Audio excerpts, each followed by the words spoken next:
ارسلان کے اس اچانک سے فیصلے نے میرے کئی ارمان کرچے کرچے کیے تھے، جسے وہ سمجھتے ہوئے میرا گال تھپتھپاتے ہوئے بولے کہ بہت جلد وہ مجھے میرا مقام دیں گے، اس گھر میں ایک اور ٹھاٹ سے اپنی دلہن بنا کر رخصت کر کے لے جائیں گے۔ ان کے ایک ایک لفظ پر تو میں صدقے واری جاتی تھی۔ کلثوم نے آج تک کبھی نفی کی تھی نہیں ارسلان کی جو اب کرتی۔ کچھ دیر میرے ساتھ وقت بتانے کے بعد وہ واپس چلے گئے۔ میرا دل اندر ہی اندر گویا نوچ لیا گیا۔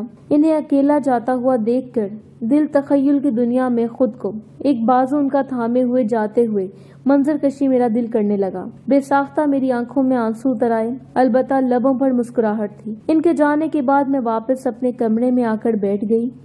اکا دکا مہمان ابھی بھی گھر میں باقی تھے۔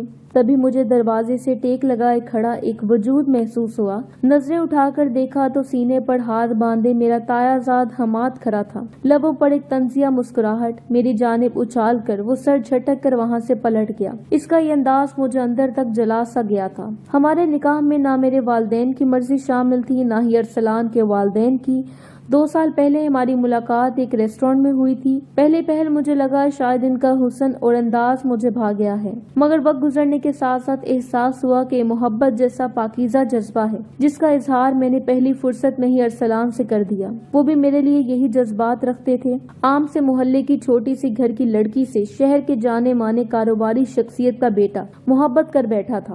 میرا رشتہ میرے تایا زاد سے تب کا طے تھا جب میں 17 سال کی تھی۔ اسے مجھ سے محبت تھی، مگر ارسلان کے آنے کے بعد میں نے ہر حال میں اس رشتے کو توڑنے کی کوشش کی، یہاں تک کہ خود تائی جی کو جا کر انکار کر دیا۔ ماں باپ کی اکلوتی تھی، کچھ دنوں تک برا بھلا کہتے رہے، ناراض رہے، مگر جب میں نے خودکشی کی دھمکی دی تو انہیں ماننا پڑا، جبکہ ارسلان کے گھر والوں نے صرف میرے علاقے کا نام سن کر ہی انکار کر دیا تھا۔ اور آج یہ نکاح مجھے ارسلان کے ساتھ جوڑ تو گیا تھا، مگر اس کا مجھے اپنے ساتھ نہ لے کر جانا رشتہ داروں میں کافی بے عزتی کا باعث بنا۔ مگر میں سب کچھ بھلا کر صرف ارسلان کو یاد رکھنا چاہتی تھی۔ نکاح کے بعد میرے ابو نے مجھ سے بات چیت کرنا بالکل ہی بند کر دیا تھا، جبکہ میری امی اٹھتے بیٹھتے ایک ہی بات دہراتی رہتی کہ ارسلان تمہیں رخصت کر کے لے تو جائے گا نا، بڑے لوگ ہیں، خفیہ نکاح ہے، کہیں ہم بدنام کر کے ہمیں بھاگ نہ جائے۔ امی کے ان الفاظ پر مجھے خاصا غصہ آتا۔ میں بعض دفعہ ان سے الجھ بھی جاتی، جبکہ دوسری جانب ارسلان روزانہ مجھ سے ملنے یہاں آتے تھے، کچھ وقت بتاتے اور پھر واپس چلے جاتے۔ ان کے ساتھ ایسے رہتے ہوئے بھی میں خوش تھی۔ آخر کو وہ شخص میرا تھا۔ ہمارے نکاح کو 1.5 مہینہ ہو چکا تھا۔ ارسلان اب بھی ملنے آتے تھے، مگر ہفتے میں 2 بار۔ ان کا کہنا تھا کہ کام کا بوجھ کافی ہے، بابا کی بھی طبیعت خراب رہتی ہے، جس کی وجہ سے ساری ذمہ داری اب انہیں پر آ چکی ہے۔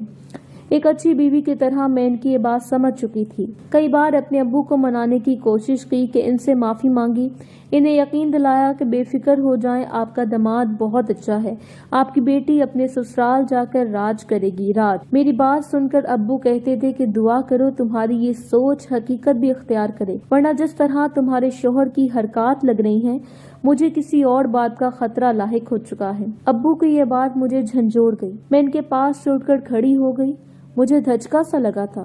کتنا برا سوچتے تھے وہ میرے ارسلان کے بارے میں۔ مجھے یوں دیکھتا پا کر ابو نے میرا بازو پکڑ کر واپس بٹھایا اور کہنے لگے تمہارا فیصلہ جلد بازی کا تھا، اب اگر اس کے ماں باپ آج اس کی شادی کہیں اور کروا دیں تو کیا تم میں جرأت ہے جو جا کر روک سکو، یا تمہارے شوہر منہ سے بول کر منع کر سکے؟ ارے جو ابو کے الفاظ میرے دل پر چھری کی طرح لگے تھے۔ میں تڑپ کر ان کے لبوں پر ہاتھ رکھ دی، ضبط کے اس دوراہے پر کھڑی تھی کہ میرا دماغ سن ہو کر ہر ایک رگ میں خون کے بجائے صرف درد کی موجودگی کا احساس کروا رہا تھا۔ بس کر دیں ابو، مزید مت بولیں، میرا دل پھٹ جائے گا، آپ کی بیٹی یہیں پر مر جائے گی، اتنے سخت الفاظ مت بولیں۔ ارسلان صرف میرا ہے، وہ کسی اور کے بارے میں سوچ بھی نہیں سکتا۔ میرا پورا وجود بری طرح کانپنے لگا، میں کسی طور بھی برداشت نہیں کر سکتی تھی۔ میرے ابو مزید بھی کچھ بول رہے تھے مگر مجھے کچھ سنائی نہ دیا۔ میں اس شخص کا ایک بال بھی کسی کو چھونے نہ دوں، اس کے نکاح میں کوئی اور کیسے آ سکتا تھا؟ میں بامشکل اٹھ کر اپنے کمرے تک آئی۔ میرے جسم میں خون کی گردش اس حد تک تیز تھی کہ میرا وجود سوکھے پتے کی مانند کپکپا رہا تھا، مگر یہ تو صرف ایک خیال تھا۔ حقیقت تو اس کے باوجود میری یہ حالت ہو چکی تھی کہ اگر یہ سب سچ ہوتا تو اس سے آگے سوچنے کی ہمت مجھ میں نہ تھی۔ مجھے شدید کمی محسوس ہوئی تھی ارسلان کی۔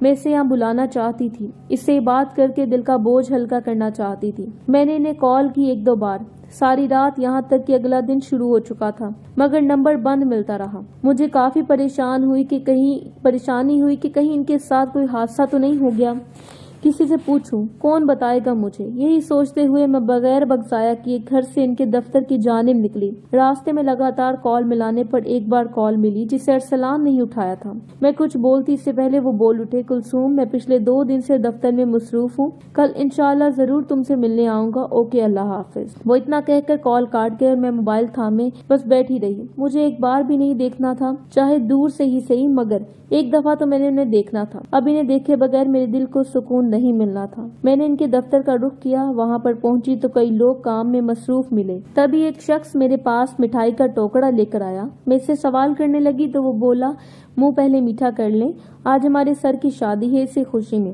میں نے ناسمجھی سے مسکرا کر گلاب جامن اٹھایا اور پھر بولی کہ کون سے سر، کیا نام ہے ان کا؟ میری بات سن کر وہ بولا، سر ارسلان جعفری نام ہے ان کا۔ وہ تو ایک سانس میں بول گیا، مگر میری سانس جہاں تھی وہیں رک گئی۔ رک تو 2-3 سیکنڈ کے لیے سکڑ ہی گیا میرا گلا۔ یہ کہہ کیا رہا تھا؟ میرا چہرہ دیکھ کر اسے بھی حیرانگی ہوئی، مگر میرے ہاتھ سے مٹھائی چھوٹ کر زمین پر گر چکی تھی۔ آس پاس کے لوگ مجھے گھور رہے تھے، مگر میرا وجود جب میرا بوجھ برداشت نہ کر سکا تو میں زمین پر گر گئی۔ میرے الفاظ حلق میں دم توڑ گئے۔ میری محبت نے گویا میرے جذبات پر فاتحہ پڑھ دی۔ میں فقط رو رہی تھی۔ میں نے کئی بار موبائل اٹھایا، مگر ہاتھوں کی لرزش کی وجہ سے وہ گر جاتا تھا۔ کسی نہ کسی طرح ارسلان کو کال ملائی۔ اس کے عقب سے آتا شور اور اس کا مصروف انداز جو اب کی بار مجھے ڈانٹ رہا تھا۔ اتنا سن کر میرا دماغ وہیں سن ہو کر درد سے پھٹنے لگا۔ الفاظ زبان کا ساتھ چھوڑ چکے تھے، میرے دماغ کی کوئی نس پھٹ چکی تھی، ناک سے خون بہہ کر گردن تک جا رہا تھا۔ دفتر کے لوگ میری جانب آئے تھے۔ آخر منظر جو میں نے دیکھا وہ اپنے موبائل کی سکرین تھی جہاں ارسلان کا نام جگمگا رہا تھا۔ 3 ماہ تک میں کومے میں رہی۔ جب ہوش آیا تو سرہانے میری امی بیٹھی تھی۔ مجھے ہوش میں آتا دیکھ کر ان کی آنکھوں میں خوشی سے آنسو آ گئے۔ دوسری جانب میرے ابو تھے جو بار بار میرے ماتھے پر روتے ہوئے بوسہ دینے لگے۔ کتنے بوڑھے لگنے لگے تھے وہ، سفید بال اور داڑھی، آنکھوں کے نیچے سیاہ حلقے۔ اصل ظلم تو میں نے اپنے والدین پر کیا تھا۔ ارسلان کی محبت میں اس قدر اندھی ہوئی کہ اپنے والدین کی محبت کو ہی فراموش کر دیا، مگر یہ دل کمبخت ہار ہی ایسے شخص پر گیا تھا۔ کوما سے جاگ کر میرا پہلا سوال یہی تھا کہ کیا ارسلان آئے تھے؟ امی اس سوال پر مجھ سے نظریں چڑا گئی تھی۔ تبھی ارسلان ہاتھ میں کچھ اشیاء لیے اندر داخل ہوا۔ انہیں دیکھ کر میں امی سے لپٹ کر زار و زار ہونے لگی۔ مجھے اسپتال سے گھر آئے کچھ ہی دیر ہوئی تھی کہ سر جھکائے ارسلان اندر داخل ہوا۔ انہیں دیکھ کر ایک بار پھر میں تمام تر زخم میرے تازہ ہو چکے تھے۔ درد کی شدید لہر دماغ کو اپنے قابو میں کرنے لگی، مگر مجھے اب جو کرنا تھا وہ اب میں فیصلہ کر چکی تھی۔ کلثوم، میں تمہیں میری شادی کی خبر ایسے نہیں دینا چاہتا تھا، مگر شاید قسمت میں یہی لکھا تھا۔ میرے بابا کی پسند تھی وہ لڑکی، اور تم جانتی ہو نا کہ میں اپنے ماں باپ کی مرضی کے خلاف جانے کا سوچ بھی نہیں سکتا۔ مجھے تم سے محبت تھی، تبھی خفیہ نکاح کیا۔ میری بیوی کے درجے پر ہمیشہ صرف تم ہی قائم رہو گی۔ تم کہو گی تو ابھی میں اس لڑکی کو طلاق دے دوں گا۔ مجھے یقین ہی نہیں تھا کہ تم مجھ سے اس قدر محبت کرتی ہو۔ وہ میرا ہاتھ بار بار چوم کر روتے ہوئے بولے۔ اس پل مجھے ارسلان خود سے کئی درجے بڑھ کر نظر آئے۔ میں نے ان کو اپنے والدین پر فوقیت دی تھی، جبکہ وہ اپنے والدین کی خاطر میری محبت روند چکے تھے۔ میرا دماغ معاف تھا۔ میں صرف اتنا بولی کہ کاش آپ مجھ جتنی محبت کرتے تو اس خیانت کے بارے میں خواب میں بھی نہ سوچتے۔ میرے الفاظ پر وہ یک ٹک مجھے دیکھنے لگے اور پھر چہرہ صاف کر کے بولے، ویسے یہ کوئی خیانت نہیں تھی، اسلام میں 4 شادیاں کرنے کی اجازت ہے، مگر مجھے بالکل بھی اندازہ نہیں تھا کہ تم اتنا بڑا قدم اٹھاؤ گی۔ وہ میرا گال سہلا کر بولے۔ میرا پورا وجود ایک بار پھر کانپا تھا۔ اب انہیں کون سمجھاتا نکاح میں اجازت تھی، عشق خدا سے ہو یا بندے سے ہو، شراکت کون سہتا ہے؟ میں اس بار روئی نہیں بلکہ پھیکا سا مسکرا گئی۔ عشق کو ایک طرف دفن کیا اور بیوی بن کر کہا، مجھے کوئی گلہ نہیں، آپ بے شک اپنی دوسری بیوی کے تمام تر حقوق پورے کریں۔ کچھ پل تو ارسلان خاموش رہے، پھر اٹھ کر چلے گئے۔ یوں ہی سال گزرتے گئے، میں موم سے پتھر ہوتی گئی، میرا نور میری آنکھوں سے چھینتا گیا۔ مجھے کشش دیکھنے تھی اپنے اس عشق کی۔ اس سفر میں میرے والد مجھے پل پل مرتا دیکھ کر چل بسے اور میری ماں اندر ہی اندر کرتی رہی۔ پھر ایک روز معمول سے ہٹ کر ارسلان ملنے آئے، مجھے اپنے پاس بٹھایا اور خاموش ہو گئے۔ شاید مجھے وہ وقت آج آ چکا تھا جس کا مجھے برسوں سے انتظار تھا۔ انہوں نے میرے ہاتھ کو تھاما اور بولے، چلو کلثوم، اپنے گھر چلتے ہیں۔ ان کے الفاظ پر میں چونکی، پھر سر جھٹک کر مسکرا دی۔ کہنے لگی، میری دوسری بیوی کو امی نے طلاق دلوا دی ہے۔ اب وقت آ چکا ہے کہ میں تمہیں اپنی بیوی کے روپ میں ان سے ملواؤں۔ میں پھیکی سی مسکرائی اور اٹھ کر کمرے میں جانے لگی۔ مجھے جاتا دیکھ کر ارسلان بولے کہ ابھی تک ناراض ہو۔